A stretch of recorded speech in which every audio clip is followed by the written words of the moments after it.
मैं महेंद्र यादव सेवा group of education असमपुर में आपका स्वागत है। आज हम भौतिक विज्ञान का कक्षा 12 का पहला चैप्टर विद्युत क्षेत्र स्टार्ट करने जा रहे हैं। इसका पहला टॉपिक है आवेश। ये आवेश क्या होता है हमें इसको समझना है। देखो, एक थेल्स नाम का साइंटिस्ट था। इस थेल्स नाम के साइंटिस्ट ने बहुत समय पहले की बात है, घूमता घूमता किसी समुद्र के किनारे चला जाता है। वहां जाकर के देखता है कि वहां एक पीले रंग का एक पत्थर होता है जिसे एम्बर के नाम से जाना जाता है। तो ये एम्बर नाम के पत्थर को उठाता है और उसे ऊन के कपड़े से रगड़ लेता है। रगड़ने के बाद ये ऐसे देखता है कि जो एम्बर नाम का पत्थर है ये कागज के हल्के टुकड़े या जो लकड़ी के तिनके होते हैं उनको ये अपनी तरफ खींच लेता है। तो उसने वहां से देखा कि जब एम्बर को ऊन से नहीं रगड़ते हैं तो ये कागज के जो टुकड़े हैं या तिनके हैं उनको अपनी तरफ नहीं खींचता है, लेकिन जैसे ही इनको रगड़ लेते हैं तो यह अपनी तरफ खींचने लग जाता है। तब उसने सोचा कि रगड़ने से इसके अंदर कोई ना कोई एक ऐसा गुण आ जाता है जो हल्के तिनके हैं या कागज के टुकड़े हैं उनको अट्रैक्ट करता है, और इस गुण का ही उन्होंने नाम रख दिया आवेश। जैसे हम बालों में कंघी करते हैं तो अगर हम कागज के छोटे छोटे टुकड़े हैं उनके पास कंघे को लेकर के जाते हैं तो वह कागज के टुकड़ों को आकर्षित नहीं करता है, लेकिन जब हम कंघे को बालों में रगड़ते हैं या बालों में हम कंघी करते हैं उसके बाद कंघी को कागज के टुकड़ों के पास लेके जाते हैं तो यह कंघा कागज के टुकड़ों को अपनी तरफ खींच लेता है, जिससे ये पता चलता है कि जब कंघे को बालों से रगड़ा जाता है तो कंघे में एक ऐसा गुण आ जाता है जो कागज को अपनी तरफ खींच लेता है, और इसी गुण को आवेश नाम रखा गया। अब देखो, ऐसे ही कि द्रव्यमान होता है कि जैसे हमारे पास एक वस्तु है जिसका द्रव्यमान m1 है, एक दूसरी वस्तु है जिसका द्रव्यमान m2 है। m1 द्रव्यमान की वस्तु दूसरी m2 द्रव्यमान की वस्तु को अपनी ओर आकर्षित करती है। m2 द्रव्यमान की वस्तु m1 द्रव्यमान की वस्तु को अपनी ओर आकर्षित करती है। क्यों? क्योंकि इन दोनों के बीच में एक गुरुत्वाकर्षण बल कार्य करता है। तो मैं ये कहूं कि द्रव्यमान क्या चीज है, तो किसी पदार्थ या द्रव्य का वह गुण जिसके कारण वह केवल और केवल आकर्षण बल लगाती है द्रव्यमान कहलाता है। लेकिन जो आवेश होता है, आवेश में आकर्षण और प्रतिकर्षण दोनों ही प्रकार के बल हो सकते हैं। जैसे देखो, आवेश के प्रकार अमेरिका का साइंटिस्ट था बेंजामिन फ्रैंकलिन। तो बेंजामिन फ्रैंकलिन ने कहा कि जो आवेश होते हैं ये दो प्रकार के होते हैं। पहला पॉजिटिव चार्ज, दूसरा है नेगेटिव चार्ज। देखो कि बेंजामिन फ्रैंकलिन को क्या पता चला कि आवेश दो प्रकार का होता है, कि एक को धनात्मक नाम रखा, दूसरे का ऋणात्मक नाम रखा। इसके लिए बेंजामिन फ्रैंकलिन ने एक एक्सपेरिमेंट करके देखा। उस एक्सपेरिमेंट से ये पता चलता है कि आवेश होता है वो दो प्रकार का होता है। इसके लिए बेंजामिन ने एक कांच की छड़ ली, कांच की छड़, और दूसरा एक रेशम का कपड़ा। तो उन्होंने क्या किया कि कांच की छड़ को रेशम के कपड़े से रगड़ लिया। रगड़ने के बाद वो इस कांच की छड़ को किसी एक दृढ़ आधार से लटका देते हैं। अब जो ये कांच की छड़ है ये आवेशित हो जाती है। ऐसे ही वो एक दूसरी एबोनाइट, ये दूसरी कांच की छड़ और लेते हैं। उस कांच की छड़ को भी रेशम के कपड़े से रगड़ते हैं और रगड़ने के बाद उसको भी किसी आधार से लटका देते हैं, और इसके बाद वो ये देखते हैं कि ये दोनों छड़ हैं वो एक दूसरे से दूर की तरफ आती है। फिर से सुनना कि अमेरिका का साइंटिस्ट बेंजामिन फ्रैंकलिन ने क्या किया कि एक कांच की छड़ ली, उस कांच की छड़ को रेशम के कपड़े से रगड़ा। फिर दूसरी एक कांच की छड़ और लेते हैं, उसको भी रेशम के कपड़े से रगड़ते हैं, और इन दोनों कांच की छड़ को किसी दृढ़ आधार से लटका देते हैं। लटकाने के बाद वो ये देखते हैं कि ये छड़ इससे दूर की तरफ चली जाती है और ये वाली छड़ है ये इससे दूर की तरफ चली जाती है। यानी ये दोनों छड़ एक दूसरे से दूर की तरफ जाती है, प्रतिकर्षित होती है, यानी इनके बीच में प्रतिकर्षण बल कार्य करता है। इसी के साथ में वो एक दूसरी एबोनाइट की छड़ और लेते हैं। अब ये एबोनाइट क्या होता है? ये एबोनाइट भी एक धातु की तरह ही होता है जो अभ्रक और कुछ धातुएं को मिलाकर के बनाया जाता है। एबोनाइट की छड़ तो वो क्या करता है कि एक एबोनाइट की छड़ लेता है, इस एबोनाइट की छड़ को भी किसी दूसरे रेशम के कपड़े से रगड़ता है या बिल्ली की खाल से। बेंजामिन फ्रैंकलिन ने क्या किया कि एक एबोनाइट की छड़ ली, उस एबोनाइट की छड़ को बिल्ली की खाल से रगड़ता है और बिल्ली की खाल से रगड़ने के बाद वो इसे किसी आधार से लटका देता है एबोनाइट की छड़। तो इसको हम कहेंगे कि आवेशित एबोनाइट की छड़।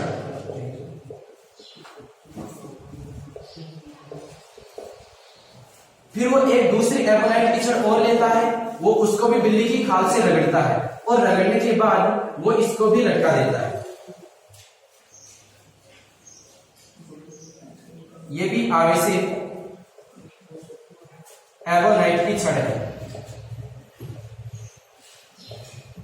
देखो वो ये देखता है कि ये वाली आवेशित एबोनाइट की छड़ और ये वाली आवेशित एबोनाइट की छड़, ये दोनों ये भी एक दूसरे से दूर की तरफ जाती है, यानी दोनों में प्रतिकर्षण बल लगता है और ये पहले ऐसे थी, ये घूम करके इस तरीके से हो जाती है। तो इसमें इधर की तरफ एक बल लगता है, इस वाली छड़ में इधर की तरफ एक बल लगता है, जिसके कारण ये भी घूम करके और ऐसे हो जाती है।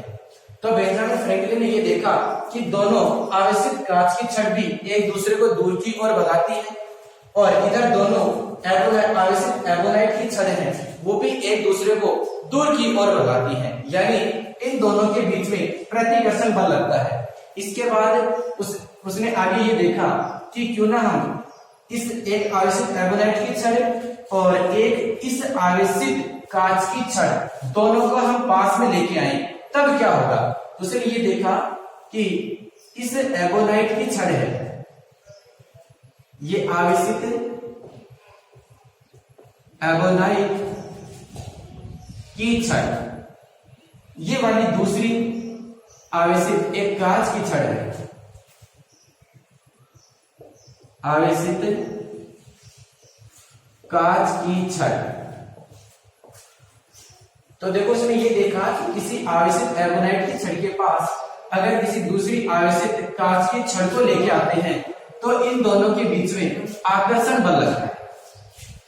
तो उसको यहां से ये पता चलता है कि अगर समान आवेशित होते हैं उनके बीच में तो प्रतिकर्षण बल लगता है, ये दोनों भी समान आवेशित थी तो उनके बीच में भी प्रतिकर्षण बल लगता है। लेकिन तो जिनका आवेश की प्रकृति अलग थी, जैसे एक तो एबोनाइट की छड़, दूसरी कांच की छड़, इन दोनों के बीच में आकर्षण बल लगता है। तो यहां से बेंजामिन फ्रैंकलिन ने यह फिक्स कर दिया कि आवेश होता है वो एक प्रकार का नहीं, आवेश दो प्रकार का होता है, जिसमें से उसने ये सोचा कि हम ये दो प्रकार के आवेश हैं, इसमें से इनका क्या नाम रखा जाए। तो उसने ये देखा कि जैसे ही दो आवेशित वस्तुएं हैं, जैसे एक तो एबोनाइट की आवेशित है, दूसरी कांच की आवेशित छड़ है, वो इन दोनों को पास में लाकर के और एक दूसरे के संपर्क में रख देता है कुछ देर। तो जैसे संपर्क में रखने के बाद वो ये देखता है कि इन दोनों में वो आकर्षण का गुण खत्म हो जाता है। इसका मतलब ये हुआ कि जब दो वस्तुओं को काफी देर तक, यानी दो आवेशित वस्तुओं को काफी देर तक संपर्क में रखते हैं तो उनका ये आवेशन का गुण खत्म हो जाता है। जैसे हम ये माने कि इधर अगर हम +4 के अंदर -4 को ऐड कर देते हैं तो वो 0 हो जाता है। 0 का मतलब आवेश ही नहीं है उसके पास, कुछ भी नष्ट हो गया आवेश का। ऐसे ही तो उसने ये सोचा कि क्यों ना हम एक प्रकार के आवेश को प्लस नाम रख देते हैं और जो दूसरा प्रकार का आवेश है इसको हम माइनस नाम रख देते हैं। तो यहां से बेंजामिन फ्रैंकलिन ने ये कहा कि आवेश है वो दो प्रकार का होता है। पहला, एक का नाम धनात्मक आवेश रखा, दूसरे का नाम ऋणात्मक आवेश रखा। तो ये आवेश के दो प्रकार हो गए। फिर आगे हम ये देखते हैं कि आवेश की डेफिनेशन क्या होती है। तो हम ये कहें कि किसी पदार्थ या द्रव्य का वह गुण जिसके कारण वह आकर्षण और प्रतिकर्षण दोनों ही बल लगा सकता है, आवेश कहलाता है। जबकि द्रव्यमान किसी पदार्थ या द्रव्य का वह गुण है जिसके कारण वह केवल और केवल आकर्षण बल ही लगा सकता है, प्रतिकर्षण बल नहीं लगा सकता। आगे देखो, हम ये आवेश को समझने की कोशिश करते हैं इलेक्ट्रॉन सिद्धांत के आधार पर। कि कैसे एक वस्तु धन आवेशित होती है, कैसे दूसरी वस्तु ऋण आवेशित होती है। तो इसको हम इलेक्ट्रॉन सिद्धांत के आधार पर समझते हैं। तो अगला अपना टॉपिक है आवेशों का इलेक्ट्रॉन सिद्धांत।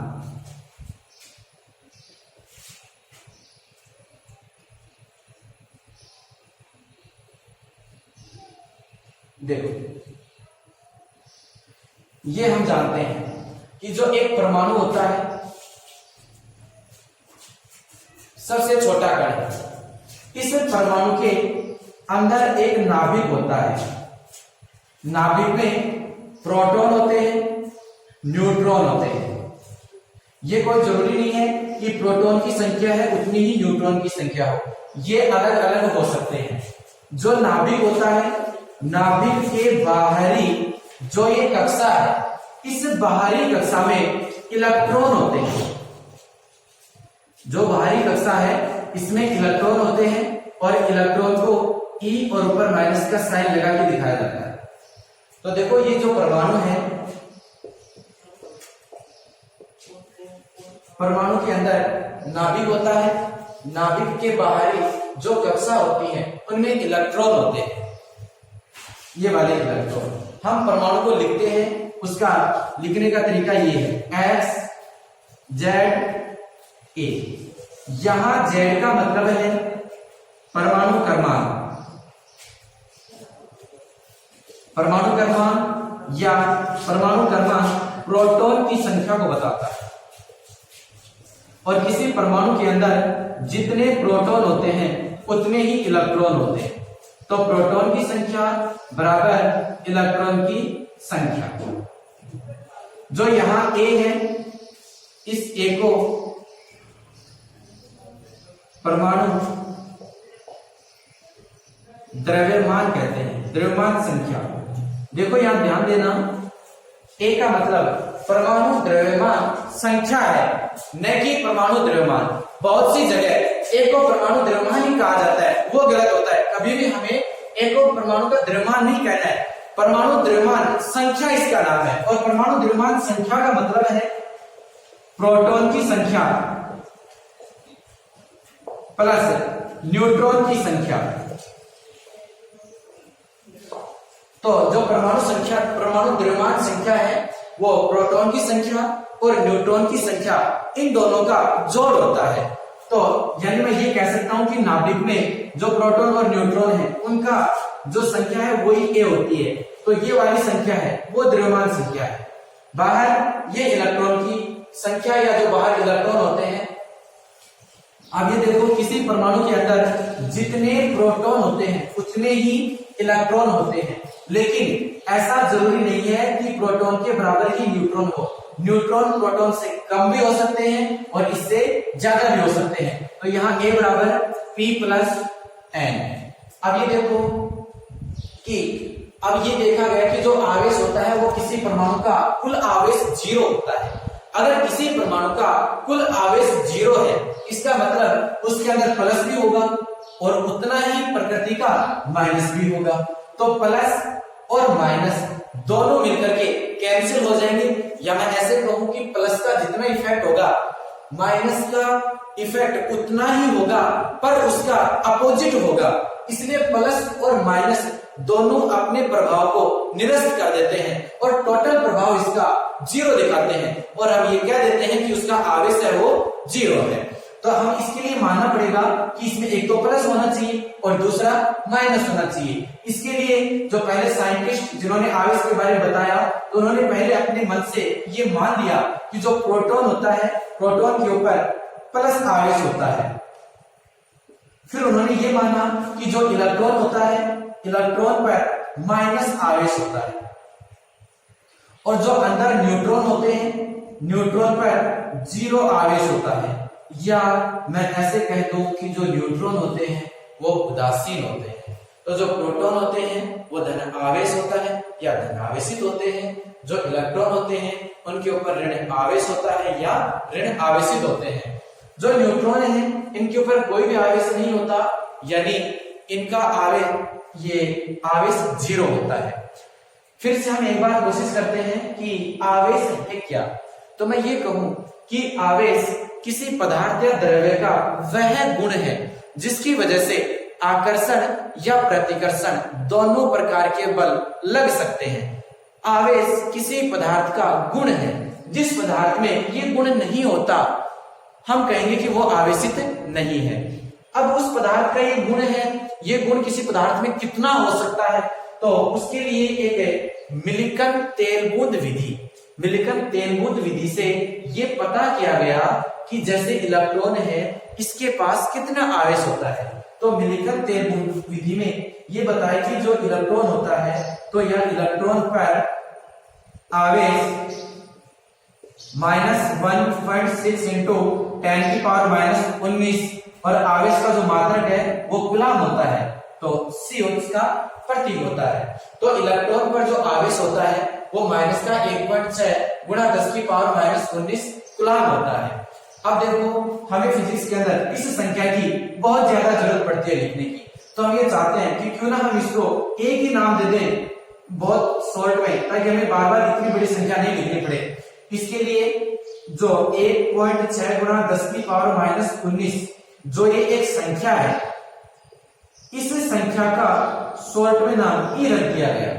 फिर से ध्यान देना, ई का मतलब यहाँ इलेक्ट्रॉन नहीं है, केवल और केवल यहाँ ई का मतलब 1.6 गुणा 10⁻⁻19 एक संख्या है।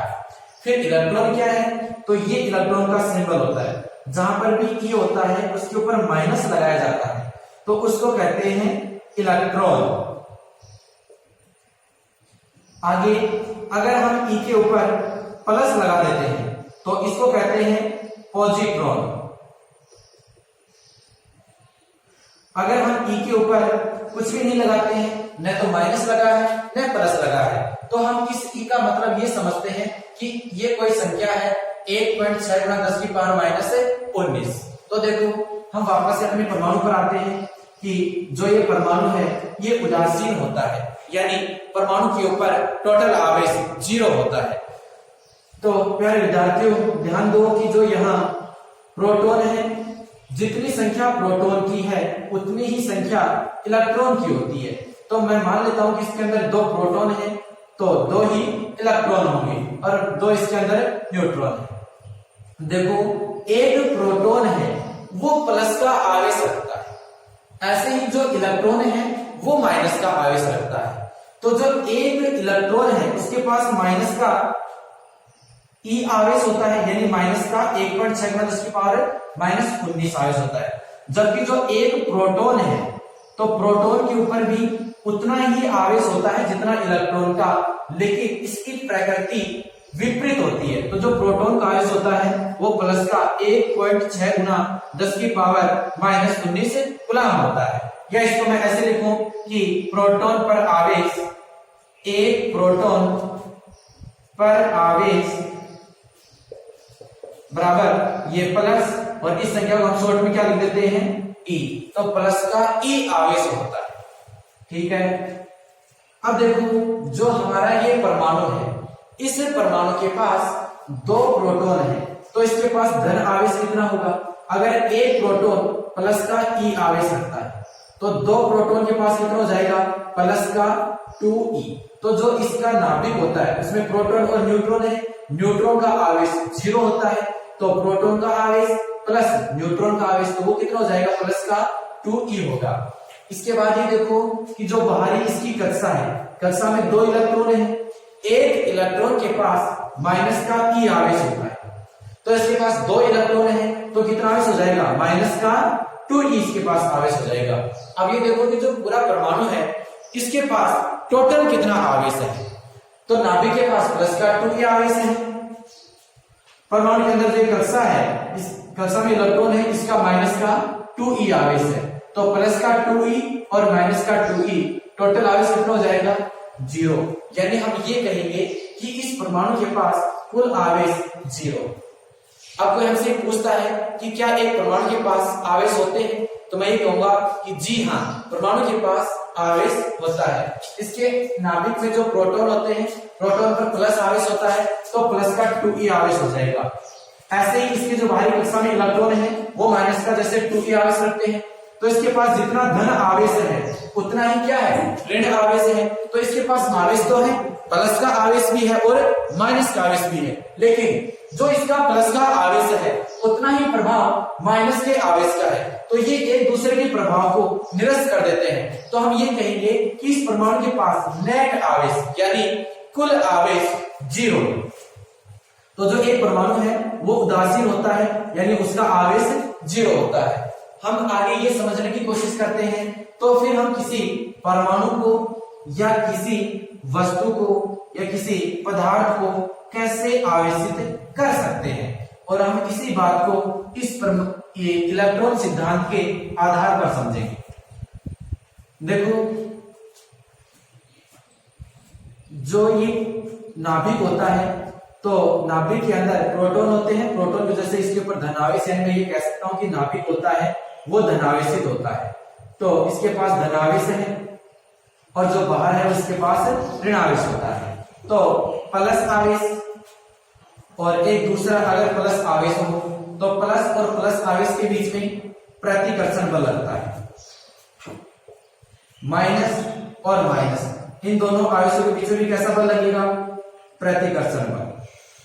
इसके साथ में आगे देखो, अगर एक प्लस आवेश है दूसरी वस्तु में माइनस आवेश है, या एक में माइनस है दूसरे में प्लस आवेश है, तो इन दोनों के बीच में कैसा बल लगेगा, आकर्षण बल लगेगा। यानी समान समान आवेशों के मध्य प्रतिकर्षण बल कार्य करता है, और जो असमान आवेश होते हैं उनके बीच में आकर्षण बल कार्य करता है। तो वही बात यहाँ पर है कि नाभिक के अंदर प्लस आवेश होता है, बाहर इलेक्ट्रॉन पर माइनस आवेश होता है, इसलिए जो एक प्लस और माइनस के बीच में एक आकर्षण बल से बंधे हुए होते हैं। अब हम यहाँ से अगर इलेक्ट्रॉन को निकालना चाहते हैं, तो इलेक्ट्रॉन को निकालने के लिए हमें इस बल से ज्यादा इस दिशा में बल लगाना पड़ेगा। तो हम इस इलेक्ट्रॉन को बाहर कैसे निकाल सकते हैं, तो हम ये चाहते हैं कि अगर हम इस इलेक्ट्रॉन को बाहर से एनर्जी दे दें, तो ये इलेक्ट्रॉन क्या करेगा, एनर्जी को लेकर के और अपने इस बल को तोड़ करके और बाहर आ जाएगा। तो हम एनर्जी कैसे दे सकते हैं, तो एनर्जी देने का तरीका क्या है कि अगर हम दो वस्तुओं को आपस में लगातार रगड़ते हैं, तो रगड़ने से वो वस्तुएं गर्म होती हैं, उनमें हीट पैदा होती है, यानी एक एनर्जी बनती है। उस एनर्जी को ये इलेक्ट्रॉन ग्रहण करते हैं, और उस एनर्जी को ग्रहण करके ये अपने नाभिकीय बल को तोड़ करके और परमाणु से बाहर आ जाते हैं। जैसे देखो कि मैंने इसको कुछ एनर्जी दी इलेक्ट्रॉन को, तो ये इलेक्ट्रॉन यहां से निकल करके और यहां बाहर आ जाता है। तो पहले देखो, इसके पास प्लस का 2e आवेश और माइनस का 2e आवेश, टोटल आवेश 0 था। हमने क्या किया, एक इलेक्ट्रॉन को बाहर निकाल लिया। तो इसके पास कितने थे, एक इलेक्ट्रॉन की वजह से माइनस का e, दो की वजह से माइनस का 2e था। अगर हम एक इलेक्ट्रॉन को बाहर निकाल लेते। मैं महेंद्र यादव, सेवा ग्रुप ऑफ एजुकेशन असमपुर में आपका स्वागत है।